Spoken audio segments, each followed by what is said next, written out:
બે ત્રણ મુદ્દાની જ વાત કરવી છે.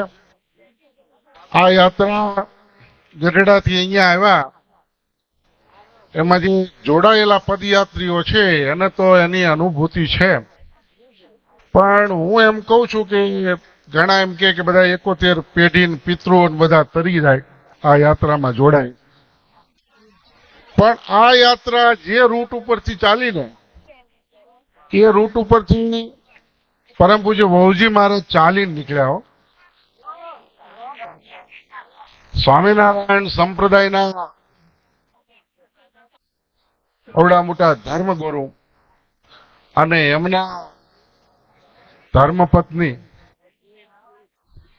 340 કિલોમીટર ચાલીને એ પાછું એક ડગલું છોડ્યા વગર,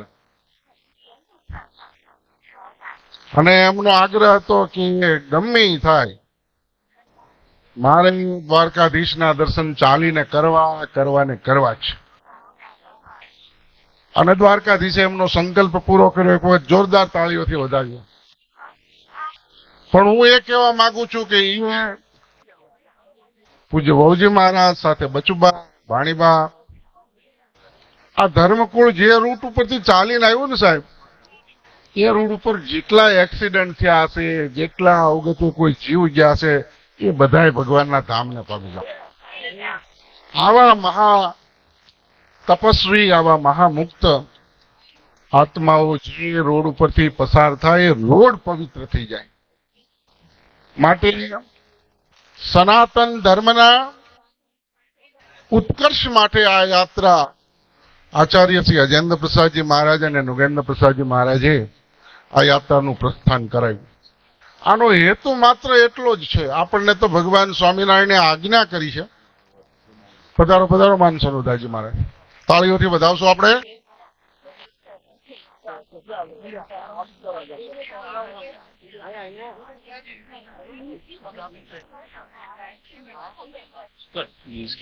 અંકુર આવો માનસરોદાજી અમારી સાઈડ. જોરદાર તાળીઓથી આપણે એક વખત માનસરોદાજીને વધાવશું.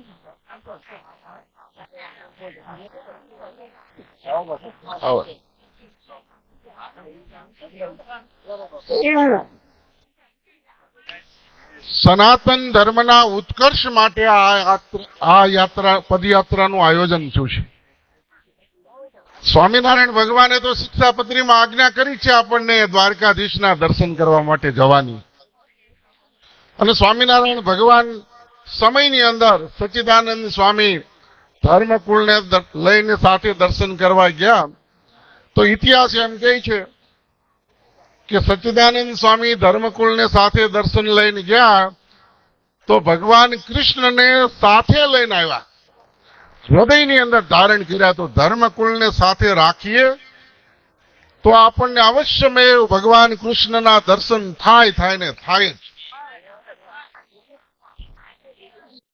તો બધા પદયાત્રીઓ પરમ પૂજ્ય બાળલાલજી મહારાજ 4 દિવસ આપણી સાથે સતત ચાલ્યા. એકદમ બે બાળલાલજી મહારાજ, યજ્ઞેન્દ્ર પ્રસાદજી મહારાજ ને દિગ્વિજેન્દ્ર પ્રસાદજી મહારાજ, એમને એક વખત જોરદાર તાળીઓથી વધાર્યો.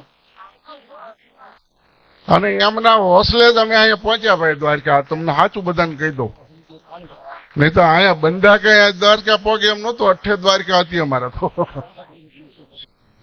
પણ ધર્મકુળની ખૂબ કૃપા, અને એમાં છેલ્લે તો આપણા ઉપર પરમ પૂજ્ય મહારાજ શ્રી રાજી કરીને પધાર્યા. આપણી યાત્રા સફળ થઈ ગઈ. મને તો આજ એટલા હર્ષના આંસુ આવે છે. પણ હવે પૂજ્ય મહારાજ શ્રી આપણને બધાને દયા કરીને આવા દ્વારકા જેવા ધામની અંદર આપણને દર્શન આપ્યા. આપણે કેટલા ભાગ્યશાળી, આપણા કેટલા જન્મના પુણ્ય હશે કે આપણા ધર્મગુરુને આપણને દ્વારકાની અંદર આવી ધર્મસભાની અંદર દર્શન થઈ રહ્યા છે. માટે સનાતન ધર્મની અંદર સ્વામિનારાયણ ભગવાને ગઢડાની અંદર જે ગોપીનાથજી મહારાજ પધરાવ્યા એ રાધાજી સાથે બિરાજે છે, અને અહીંયા રૂક્ષ્મણીજી સાથે બિરાજે છે. ગઢડાથી ગોપીનાથજી મહારાજને સાથે લઈને નીકળ્યા છે. અને હવે થોડી વારની અંદર કાળિયા ઠાકરના ચરણોમાં આપણે જઈ રહ્યા છીએ. અને એ વખતે આપણા ધર્મકુળ અને આ ઠાકોરજીનું મિલન થશે.